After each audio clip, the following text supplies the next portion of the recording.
À l'aube de l'année 1944, le ciel d'Europe semblait appartenir aux Alliés.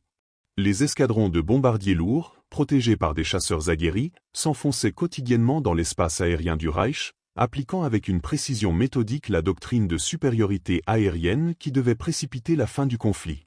Cette maîtrise apparente du ciel n'était pas seulement une question de nombre, elle était le fruit d'une confiance profonde dans la technologie alliée, dans la robustesse des Boeing B-17 Flying Fortress, dans l'agilité des républiques P-47 Thunderbolt et North American P-51 Mustang, et dans la justesse d'une doctrine aéronautique éprouvée. Les équipages américains évoluaient avec la certitude, forgée au fil des missions, que leur formation, leur équipement et leur stratégie collective constituaient un bouclier presque impénétrable. C'est dans ce contexte de confiance opérationnelle bien établi qu'apparut un élément radicalement disruptif. À l'automne 1944, les rapports des missions de bombardement commencèrent à mentionner un phénomène déconcertant, la présence d'un intercepteur allemand d'un genre totalement nouveau. Les observateurs décrivaient un avion aux lignes épurées, dépourvu d'hélices, dont la silhouette fuselée fendait le ciel à une vitesse qui défiait toute logique établie. Pour les mitrailleurs de queue des B-17, habitués à calculer la vitesse d'approche des Focke-Wulf FW-190 ou des Messerschmitt Bf-109 pour ajuster leurs tirs, cet appareil surgissait littéralement de nulle part, traversant leur champ de vision en un instant avant de disparaître tout aussi rapidement, laissant derrière lui une traînée de troubles et d'incompréhension. La première rencontre fut un choc cognitif. Les procédures standards, les réflexes conditionnés par des centaines d'heures de vol, se révélèrent soudainement obsolètes. La vitesse de fermeture de l'appareil allemand était telle que les temps de réaction, autrefois suffisants, devenaient insignifiants. L'avion allié, qu'il fût bombardier ou chasseur d'escorte, se retrouvait dans la position inconfortable du paquebot tentant d'esquiver un torpilleur. Cette supériorité de vitesse absolue ne constituait pas seulement une menace tactique, elle représentait une remise en question fondamentale de la hiérarchie technologique que les équipages tenaient pour acquise. Le sentiment de sécurité, patiemment construit mission après mission, vacillait.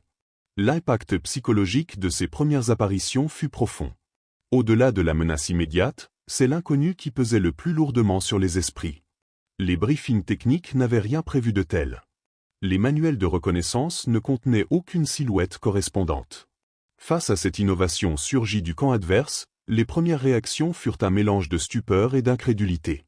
Comment une industrie aéronautique que l'on disait étranglée par les bombardements et les pénuries avait-elle pu concevoir et déployer une machine aussi radicalement en avance? Cette question, posée dans les cockpits, les salles de briefing et les quartiers généraux, marqua le début d'un processus de réévaluation bien plus profond qu'une simple adaptation tactique. Il s'agissait désormais de comprendre non seulement comment contrer cette nouvelle arme, mais aussi de saisir les implications de son existence et ce qu'elle révélait de la nature de l'innovation sous la pression extrême du conflit. La rencontre avec le Messerschmitt Me 262 n'était pas seulement une nouvelle étape dans la guerre aérienne, c'était une confrontation avec l'imprévu stratégique et un défi direct à la perception de sa propre supériorité. L'objet de cette stupéfaction avait un nom, le Messerschmitt Me 262 Schwalbe, Hirondelle. C'était une machine d'une conception résolument tournée vers l'avenir, une rupture totale avec les paradigmes aéronautiques de l'époque. Sa silhouette était définie par une aile en flèche prononcée et deux nacelles moteurs intégrés sous les ailes, abritant les éléments les plus révolutionnaires de l'appareil, des turboréacteurs Junker jumeaux 004. L'absence d'hélice, ce symbole universel de la propulsion aérienne, était en soi une source de perplexité. Le son qui annonçait son arrivée n'était plus le vrombissement familier des moteurs à piston, mais un rugissement sourd et puissant, un sifflement strident qui semblait déchirer le ciel lui-même. Sur le plan des performances pures, le Me 262 rendait immédiatement obsolète la plupart des chasseurs alliés. Sa vitesse de pointe avoisinait les 900 km/h, dépassant de près de 150 km/h celle du Mustang, pourtant considéré comme l'un des meilleurs chasseurs à hélice. Cette vélocité conférait à l'appareil allemand un avantage tactique décisif, il pouvait choisir le moment et le lieu de l'engagement, fondre sur une formation de bombardiers, tirer, et disparaître avant que la plupart des chasseurs d'escorte n'aient même pu réagir. Son taux de montée était également supérieur, lui permettant de gagner rapidement l'altitude nécessaire pour préparer ses passes d'attaque. L'armement du Schwalbe était tout aussi impressionnant. Son nez abritait une batterie de 4 canons automatiques MK108 de 30 mm. Chaque obus de ce calibre était une petite charge creuse dévastatrice, capable d'infliger des dommages catastrophiques à un bombardier lourd avec seulement quelques impacts. La puissance de feu concentrée était telle qu'une brève salve pouvait suffire à abattre un B-17. Pour les équipages alliés, cette combinaison de vitesse invulnérable et de puissance de feu meurtrière créait une impression de menace quasi surnaturelle. L'appareil ne semblait pas obéir aux lois de la physique aéronautique qu'il connaissait. L'effet psychologique sur les observateurs était une sidération mêlée d'une admiration involontaire. Les rapports des services de renseignement alliés, basés sur les témoignages des équipages et les premières observations, dépeignaient une arme qui défiait toute leur compréhension de la supériorité aérienne. La confiance dans l'invulnérabilité des formations serrées de bombardiers, la « combat box », était ébranlée. La doctrine qui voulait qu'un chasseur d'escorte agile et bien piloté puisse toujours intercepter un intercepteur était remise en question. Le Me-262 n'était pas simplement un meilleur avion, il représentait un saut générationnel, une preuve tangible que l'ingénierie allemande, en dépit des bombes et des pénuries, avait franchi un cap que les Alliés n'avaient encore qu'entrevu en laboratoire. Cette révélation forcée inaugura une période intense d'analyse et d'ajustement tactique, où la simple bravoure ne suffisait plus face à un décalage technologique aussi brutal. Il fallait désormais comprendre la machine pour trouver sa faille. Les premières interceptions confirmées du Me-262 marquèrent une rupture dans l'expérience vécue par les équipages alliés. L'engagement aérien, ritualisé par des milliers d'heures de combat, perdit soudainement ses repères. Les pilotes de chasse alliés, chevronnés et confiants dans la maniabilité de leurs appareils, se heurtèrent à une impuissance nouvelle. Leurs tactiques éprouvées, fondées sur l'énergie cinétique, le turning fight et le combat d'ascendance, se révélèrent inefficaces. Un Me-262 pouvait simplement accélérer et s'éloigner, annulant tout avantage positionnel en quelques secondes.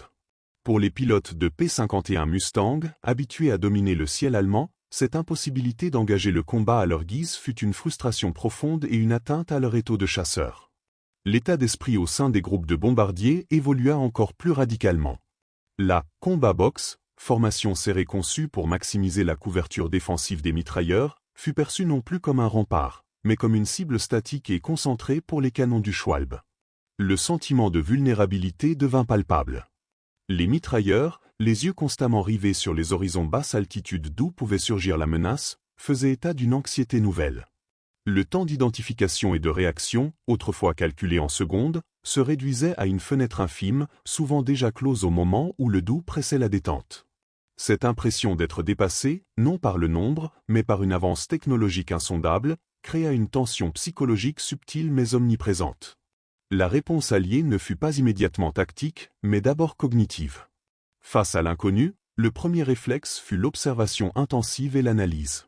Les services de renseignement aérien recueillaient fiévreusement chaque témoignage, chaque rapport de mission mentionnant le jet allemand.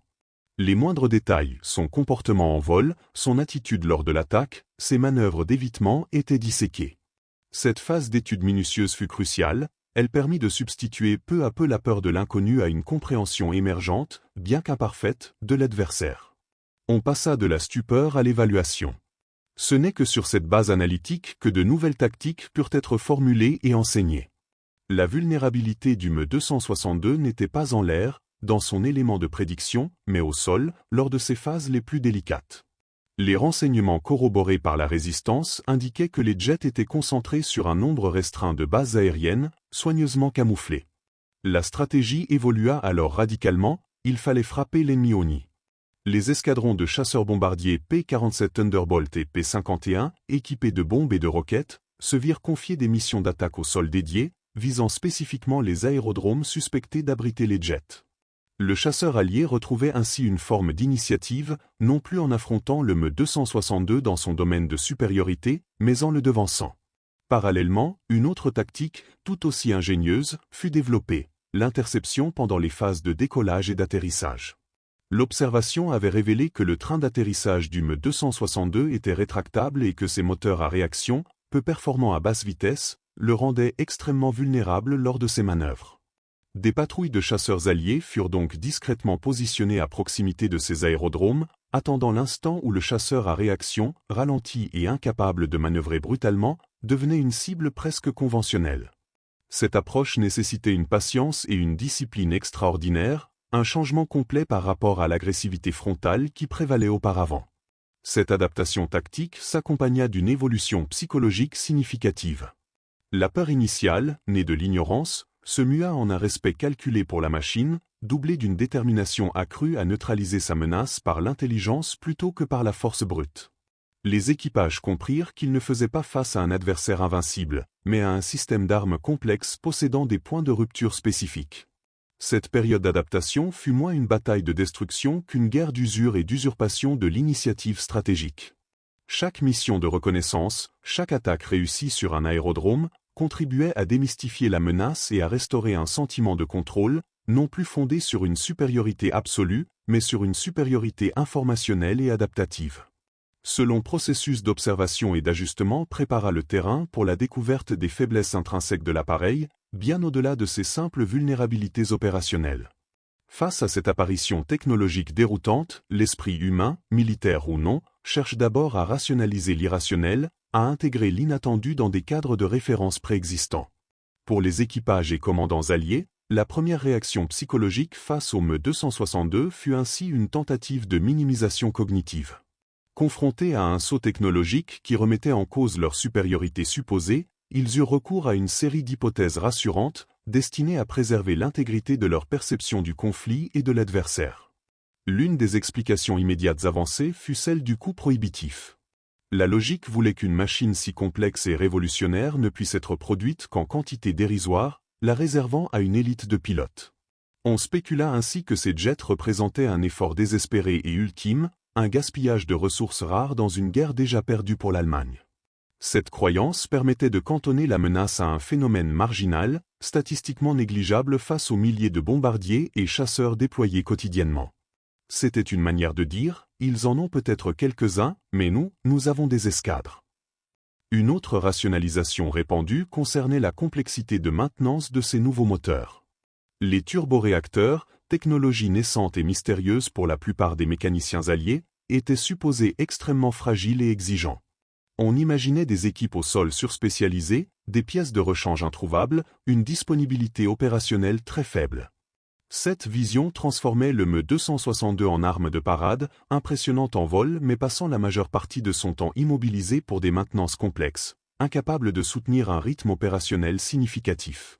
Enfin, persistait l'idée qu'il s'agissait d'une arme secrète au sens presque mythique du terme, un projet miracle, tenu sous le boisseau et déployé dans un ultime sursaut, mais dépourvu de l'infrastructure industrielle et logistique nécessaire à son emploi à grande échelle. Cette interprétation le assimilait à d'autres projets allemands fantasmés, souvent bien plus avancés dans les rapports de renseignement que dans la réalité, confortant l'idée d'un adversaire innovant certes, mais de manière désordonnée et inefficace. Ces rationalisations, bien compréhensibles, témoignaient d'un besoin psychologique profond de maintenir une vision cohérente du champ de bataille. Elles permettaient de classer la menace, de la rendre gérable mentalement en attendant de pouvoir la contrer physiquement. Pendant un temps, elles offrirent un répit cognitif, un garde-fou contre l'idée bien plus déstabilisante que l'adversaire, en pleine retraite, pouvait encore posséder une avance technologique décisive. Cette phase de déni relatif fut une étape nécessaire, un mécanisme de défense collectif qui précéda la longue et minutieuse œuvre d'investigation qui allait graduellement révéler la vérité, bien plus nuancée, derrière le fantôme des réacteurs allemands. Ce travail d'enquête patient allait peu à peu dissiper ces hypothèses pour mettre au jour le secret véritable, non pas dans la rareté ou le coût, mais dans des défauts de conception bien plus fondamentaux. Ce processus de rationalisation ne pouvait cependant résister indéfiniment à l'accumulation de preuves tangibles. L'enquête pour percer le secret du Me-262 devint une priorité absolue pour les services de renseignement alliés, mobilisant analystes, experts en aéronautique et interrogateurs. Ce ne fut pas une révélation soudaine, mais une mosaïque minutieusement assemblée, pièce par pièce, à partir de sources diverses et croisées. La première et la plus riche d'enseignements fut l'examen des épaves. Les crashs de Me-262, bien que rares au début, offrirent une opportunité inestimable. Des équipes techniques spécialisées furent dépêchées sur place, non pour récupérer un trophée, mais pour autopsier la machine. Leurs rapports, techniques et dépourvus de tout sensationnalisme, commencèrent à dresser un portrait bien différent de l'arme fantasmée. Sous les lignes futuristes, ils découvrirent les stigmates d'une production précipitée. Les soudures étaient souvent grossières, les rivets saillants, et l'utilisation de substituts de matériaux stratégiques, comme l'acier non allié pour certaines pièces des réacteurs, trahissait les pénuries criantes de l'industrie allemande. Mais la découverte la plus significative concernait le cœur même de l'appareil, ses moteurs jumeaux 004. Le démontage de ces turboréacteurs révéla une complexité ingénieuse, mais aussi une fragilité intrinsèque. Leur durée de vie opérationnelle était catastrophiquement courte, estimée à peine à une vingtaine d'heures de vol dans les meilleures conditions. Bien au-delà des centaines d'heures des moteurs à pistons alliés. Cette faiblesse n'était pas anodine, elle dictait le rythme opérationnel entier de la unité. Les moteurs sont sensibles aux variations brutales de régime, notamment aux accélérations soudaines qui pouvaient provoquer une surchauffe catastrophique, voire un embrasement. Ils étaient également vulnérables à l'ingestion de corps étrangers, et les pistes d'atterrissage allemandes, souvent improvisées et mal entretenues en raison des bombardements, constituaient un terrain particulièrement dangereux. Un petit gravier ou un débris suffisait à endommager irrémédiablement les aubes des compresseurs. Ces limitations signifiaient que les pilotes du Me-262 devaient constamment naviguer entre la puissance nécessaire au combat et le souci de préserver leurs précieux et capricieux moteurs. Cette contrainte psychologique permanente, cette épée de Damoclès technique, n'apparaissait pas dans les rapports de vol alliés, mais elle était une réalité quotidienne pour leurs adversaires. Les interrogatoires de pilotes allemands capturés, conduits avec une rigueur méthodique, complétèrent cette image. Loin des fanatiques inflexibles, les interrogateurs découvrirent souvent des hommes fatigués, techniciens contraints de devenir pilotes à la hâte, conscients des défauts de leur machine. Ils décrivèrent la courbe d'apprentissage périlleuse du Me-262, les accidents fréquents au décollage et à l'atterrissage, la méfiance constante envers la fiabilité des réacteurs. Certains évoquèrent même, avec une lassitude révélatrice, la préférence qu'ils auraient eue pour un FW-190 ou un Bf-109, machines moins rapides mais infiniment plus prévisibles et robustes. Ces témoignages humanisèrent soudainement l'adversaire technologique. Le pilote de jet n'était plus un surhomme invulnérable, mais un opérateur aux prises avec une technologie expérimentale, risquant sa vie autant face à la mécanique défaillante qu'aux mitrailleuses alliées. Peu à peu, le mythe de l'arme invincible se dissipa, remplacé par une compréhension nuancée de ses forces, et surtout de ses profonds handicaps. L'enquête révéla que le « secret fatal » n'était pas un, mais multiple, une combinaison de fragilité mécanique, de limitations industrielles et de contraintes opérationnelles sévères. Cette connaissance transforma profondément la perception alliée. La peur teintée d'admiration fit place à une évaluation stratégique plus froide et plus précise. L'appareil restait extrêmement dangereux, mais il était désormais appréhendé comme un système faillible, dont on pouvait anticiper et exploiter les points de rupture. Cette intelligence préparait le terrain pour une révélation encore plus spécifique, qui allait concerner non plus la plateforme elle-même, mais l'efficacité même de son principal moyen d'attaque. Cette révélation technique, peut-être la plus contre-intuitive, concernait l'arme même du prédateur, ses 4 canons Mk108 de 30 mm. À première vue, cette batterie impressionnante semblait concrétiser la menace absolue. La puissance destructrice de chaque obus était incontestable. Un seul impact pouvait sectionner une longeron ou réduire un moteur en miettes. Pourtant, l'examen approfondi des rapports de combat et l'analyse balistique révélèrent une faille critique qui contrebalançait dramatiquement cette puissance brute, les caractéristiques de tir profondément idiosyncrasiques de ces canons. Le Mk108 était une arme conçue pour la cadence et la compacité, au détriment de la précision à longue portée. Sa vitesse à la bouche était remarquablement basse, environ 540 mètres par seconde, comparé aux 850 mètres par seconde du canon hispano de 20 mm équipant les chasseurs alliés. Cette faible vélocité initiale engendrait une trajectoire courbe très prononcée et une chute rapide des projectiles. Un obus de 30 mm quittait le canon et commençait presque immédiatement à décrire un arc significatif vers le sol, comme une pierre lancée à la main. Pour le pilote, cela signifiait que viser directement un bombardier lointain était une entreprise vaine. Les obus tomberaient bien au-deçà de la cible.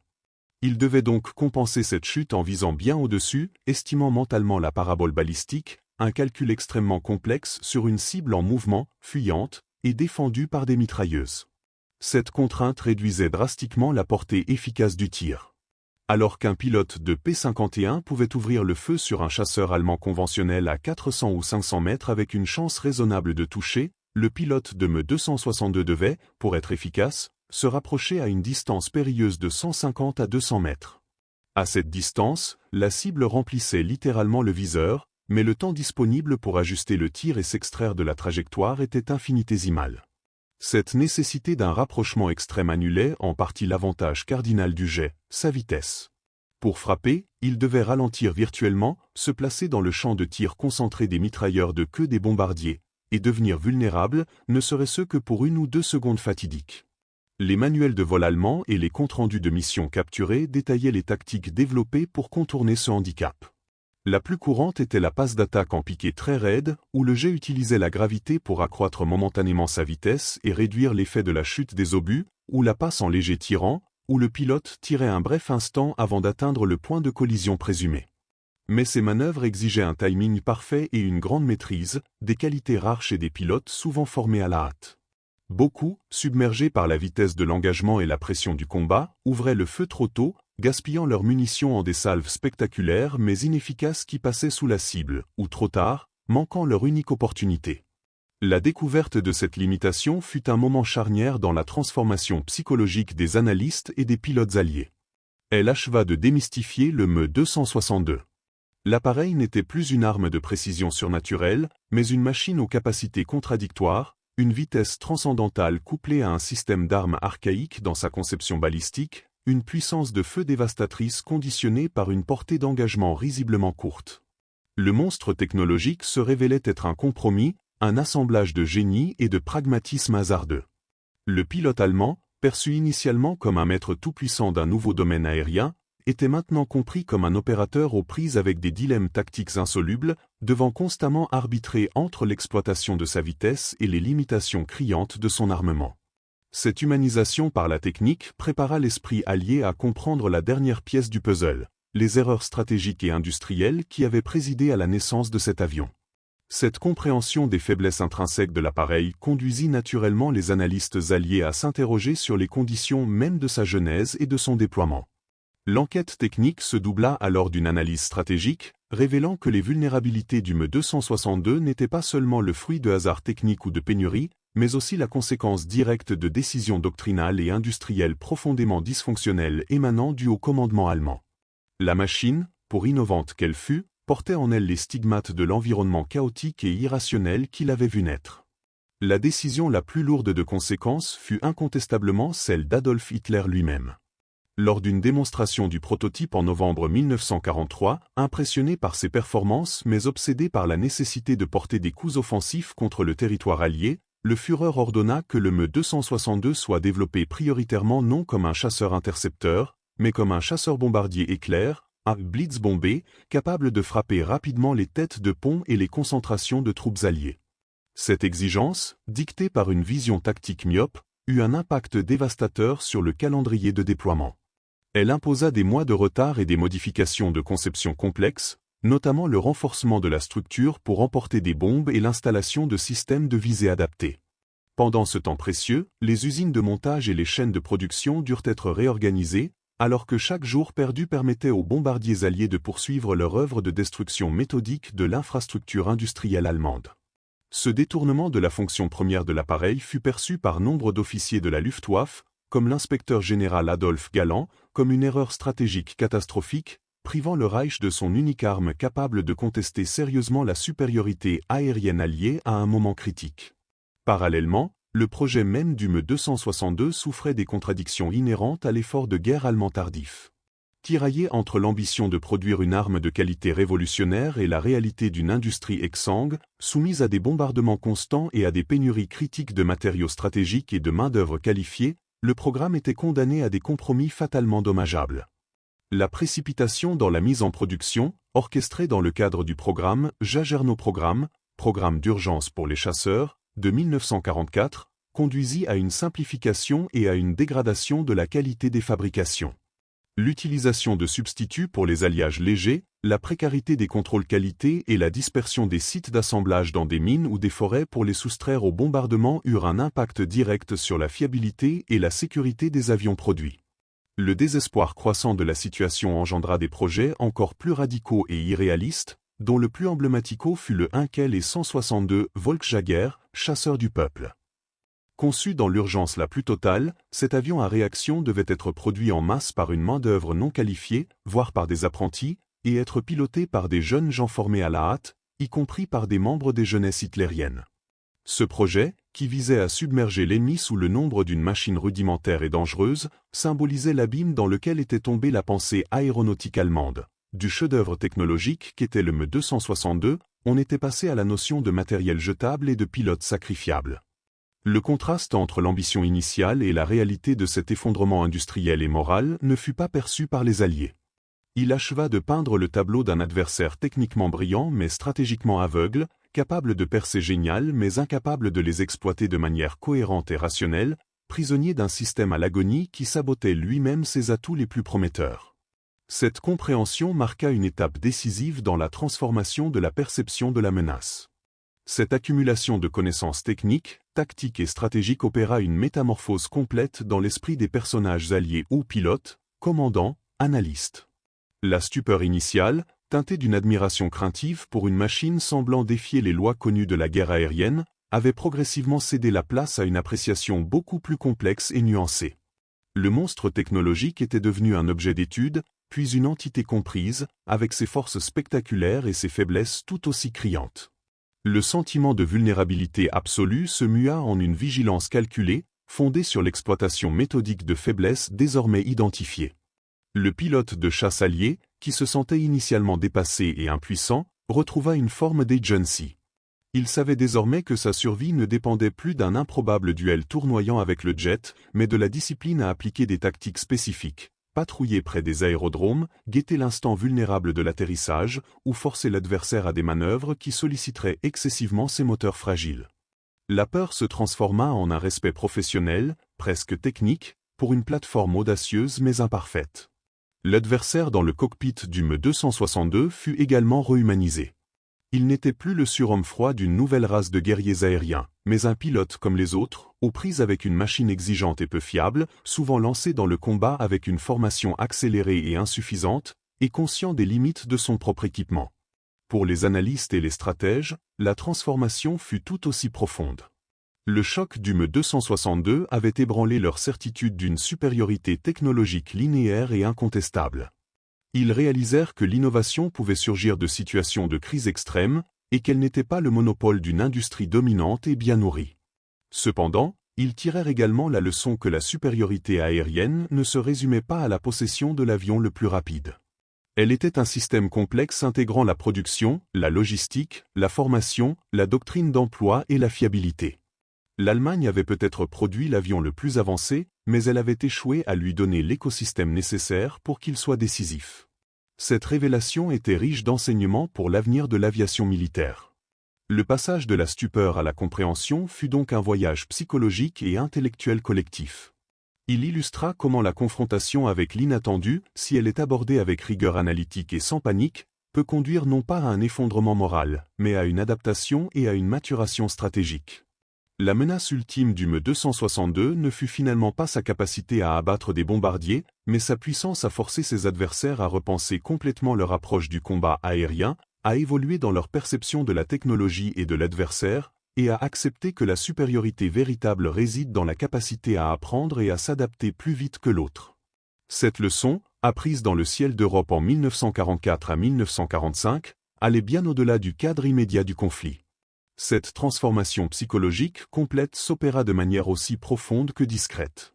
Les personnages de cette histoire, pilotes, commandants, analystes du renseignement ne traversèrent pas une catharsis bruyante, mais une recalibration silencieuse de leur compréhension du conflit et de l'adversaire.